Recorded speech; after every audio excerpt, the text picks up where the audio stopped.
Hello again, folks. KR King here, helping one and all homebrew their own D&D campaign. And today I'm going to talk about how to introduce sentient items into your campaign. Because if you do this correctly, it can really enhance the playing experience of your group and give you, as a GM, a lot of opportunities to introduce the lore and history of your campaign. Now, the thing is, when you look at the sentient item rules in 5th edition DMG, the examples they give you are legendary items. These are very rare, almost artifacts. And you can certainly hand out artifacts in your world, but to me, they're going to be super rare, high-level players, whatnot. And it's only a tiny subset of the playing experience in terms of a long-term campaign. And I've introduced scores of sentient items over the years, and none of them were artifacts. How did I do that? By controlling the level of sentience. Now, there's an understandable tendency to think that the putting of a sentient creature into an inanimate object must be under the made-up rules of magic, correspond to a very powerful item. And I use made-up here because what rules, right? This is sort of like the old ghost rules that we have, at least in the West. I don't know about other cultures, where if you die as a child, you're a child ghost and you never age. And the reason you're a ghost is something bad happened to you, or you don't know you're dead, or, all these rules that are based on something that doesn't exist. Well, it's the same thing with magic items. Not only should you say, look, there's no rules that say that a sentient item has to be super powerful, but actually the limits on a sentient item make it more interesting for storylines. The most famous sentient item in the fantasy world, or high fantasy, is the Ring of Power in Lord of the Rings.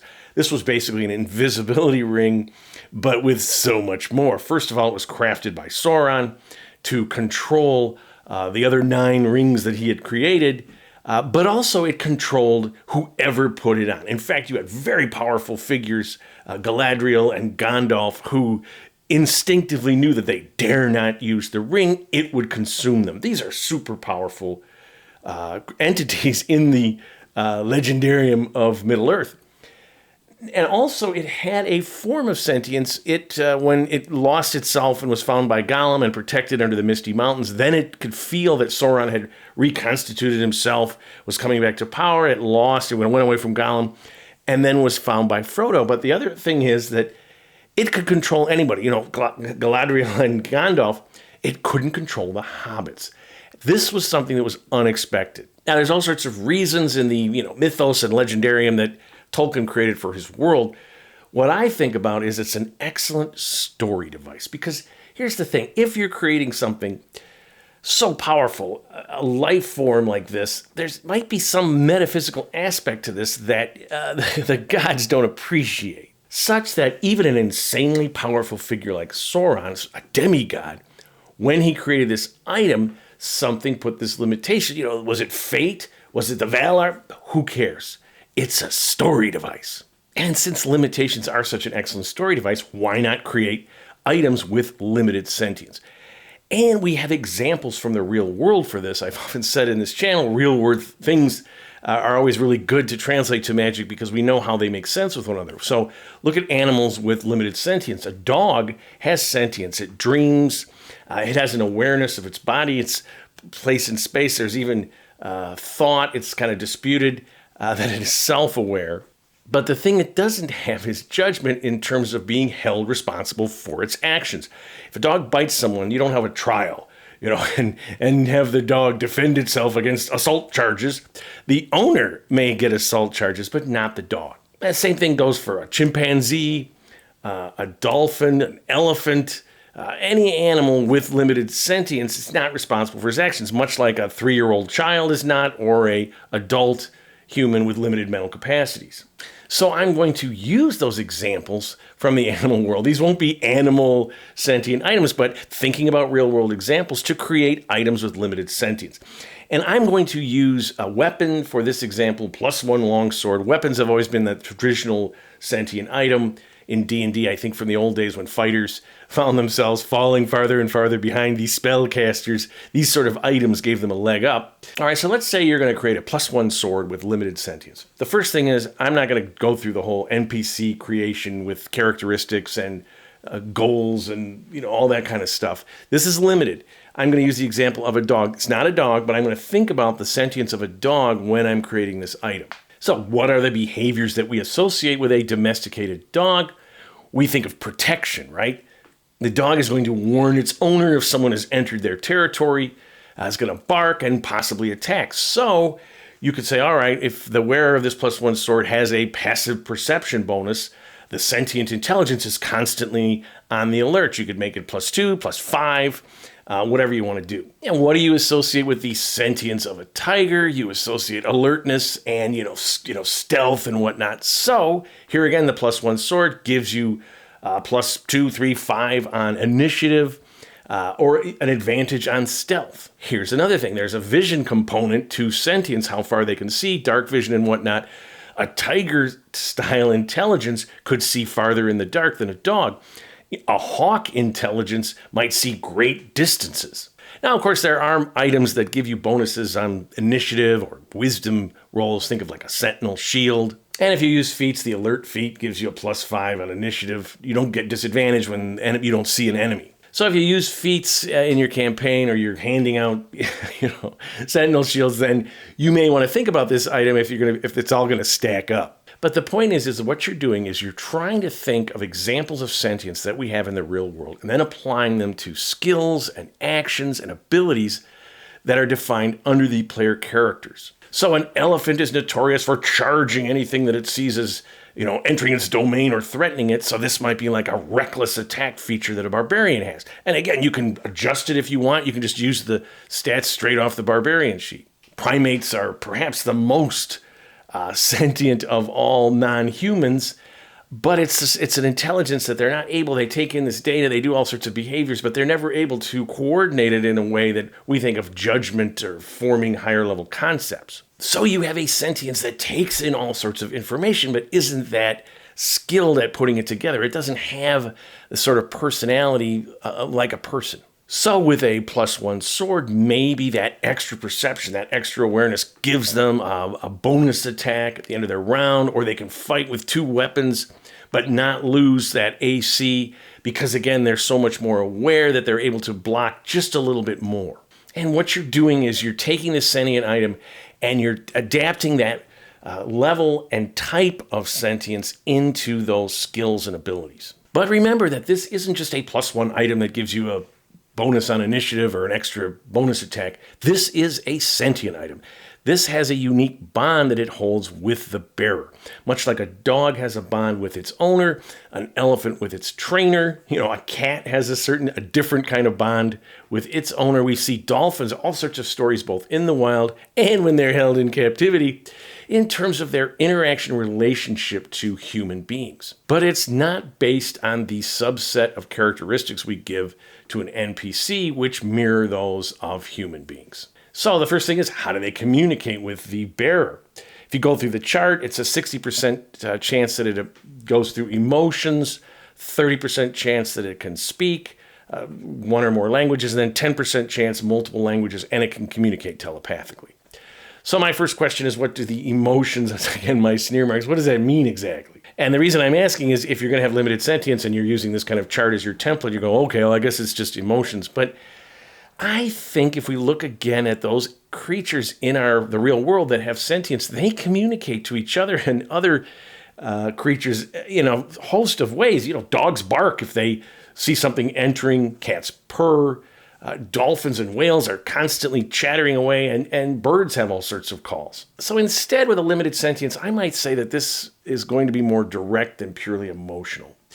Now, the thing is, you could have this be a sound. I mentioned the barking and birds chirping or whatever to warn the wearer of some activity. But, sounds aren't going to be that useful. They're going to warn the other person that you're there, and the person that's creating this might imbue it with a very limited telepathic communication. It just isn't, you can say it's emotion if you like, but it's more like some kind of code word or whatever, because that's what's going to give you that little bit of a bonus on your initiative or your passive perception. And this relates to the purpose in constructing a sentient item. Again, if you look at the DMG, these purposes are very broad-ranged because, again, they're legendary items, so they want to kill or destroy a certain type of creature. You also have alignment things. The sword usually has some alignment. If you use alignment and you're very strict about it, there's an alignment issue here. And what happens is you can get into a battle of wills if the bearer does not do these very specific purposes in the book, or there's an alignment issue or something, and you have a test of wills against your charisma rolls. And if the wearer fails against the item, it controls them. It says, I think, 24 hours or something, and you can decide how long that is, where they force the bearer to do their bidding. So with a limited sentient weapon, you're not going to run into this much of a problem here. I'm not going to give it super intense purposes or whatever. It's there to serve its wearer. But here's the thing, a +1 sword that's non-aligned doesn't care who wields it, right? Whereas a +1 sword, non-aligned, that has sentience may become concerned over the activities of the person that's wielding it. And as we'll see, this relates to the lore behind the weapon. But for game mechanics, you could say that if the bearer of the weapon does something that, if you're using alignment as opposed to that alignment, or something from the history of this item that goes against that, it could hold back its abilities, not give those bonuses. It's mad, it's sulking, or it could even try to sabotage the bearer's efforts. And here's the interesting thing that relates to limitations and story opportunities. Just because the limited sentience of an item means that it can't assume control of the bearer and force them to do their bidding, it also can mean that the bearer can't force their will on the item. And all of this brings up the critical aspect that separates a +1 sword from a +1 sentient sword, and that's lore. Who created this item? Who did they create it for? Why did they create it? Was there a specific purpose? Was it merely a companion or aid in those skills or feats that I mentioned? And it could even be unintentional in a way. Let's say that a spellcaster enchants an item for someone with abilities, and part of that process that they've learned is a little bit of their personality goes into the item. It has this limited sentience. It's sort of like a shadow of the spellcaster. And if the creator did not approve of blatantly evil acts, then its shadow personality would not approve of those and might resist them. But there's more, as always, because not only does this shadow personality contain fragments of its creator's goals and alignments, but also its memories. And these can be about the creator, it can be about the intended bearer, or the world in which they existed. And this is what makes sentient items so useful as a GM, to give your players lore about your world. So think about who it was that created the item, the area and the time period in which they existed, the things that were going on, and how this might be reflected in the fragmentary memories of the limited sentience that they placed in this item. But remember rule number 1, which is keep it simple. So the group comes across an old tomb, long sealed. And does this, the time period of this and the area and whatnot, relate to the creator of this sentient sword that a player has, or the bearer, something about that time period? So if, in fact, it was in an area where this item was forged and enchanted, you could provide them with some limited information. They approach the thing, they open the tomb, and the sword gives a sense of someone very evil was buried here. Or they enter the tomb and they see some round carving on the wall, and the +1 longsword says, this has something to do with travel. Something very basic. But of course, let's say you haven't had time really to prepare the whole history of this item, where it was, what was going on there. You got a busy life. It's hard enough just preparing to run a session, right? Well, then you can just use a percentage chance. You could say when the players say something very old or some area, there's a 10% chance that the item will have some bit of information. Now, you can make it higher than 10%. You can even certainly make it less. But if you go higher, you got to be careful, because the players will start to rely on this item all the time. I ask the sword, do you know anything about this, constantly? If there's a 10% chance or less, they'll realize it doesn't come up that often. And then what you can do is, over time, you can craft this. Once you've said, oh, the sword by a 10% chance has a relationship to this item, then you can think about, well, what would that be, on your off time, or if you're good enough, you can just do it on the fly. And so you begin to build this out of the player's experiences. And the other thing about these clues is, as I said, something evil here or whatever, you can also give out more cryptic information. It can be, a poem or some phrases that don't make sense. The players have to then figure this out. And this spurs them on to get more clues. They know something's going on here. There's some history here that's related to this sword. And that's almost always interesting to the players. And the final thing that I'll talk about is the nature of the sentience. I talked about an item that was crafted and then enchanted with the specific purpose, either to give it sentience or it just comes off, from the person that enchanted it. But what if the limited sentience is suppressed, either by some event, some situation, some other magic, such that at one time it had a much higher level of sentience? The magic power may have merely faded and could be increased. So here, the item might be giving clues, either cryptic or fragmentary, that could lead the players to a location and spells or item or whatever it is that could restore that item's sentience. Now, there's a couple things here, of course. One is you don't want to make this too easy and suddenly you've got an artifact on your hands with a bunch of 5th level players or something. So maybe you just make this, if they do discover some item or, remove some suppression, the abilities go up a couple points or one more is added. And 2, of course, you can throw in the curse aspect, right? Hey, I've got this invisibility ring, and if we return it to that guy in the Black Tower, he'll give us a big reward, right? So the item may have its evil nature suppressed as well as its true powers, and when the players go to remove this, suddenly they're burned. Now, of course, that kind of result veers into that deadly zone of the GM screw job. But you know what? D&D isn't all unicorns and rainbows. So there are some ideas on how you can create limited sentient items in your campaign. Think about why the item was crafted, what sort of intelligence. I used examples from nature. You can use any kinds you want, but give that the abilities based on the skills and abilities of your player characters and the character classes in D&D and relate them to that. And of course, if you like my content on my channel, please subscribe. Always looking for more.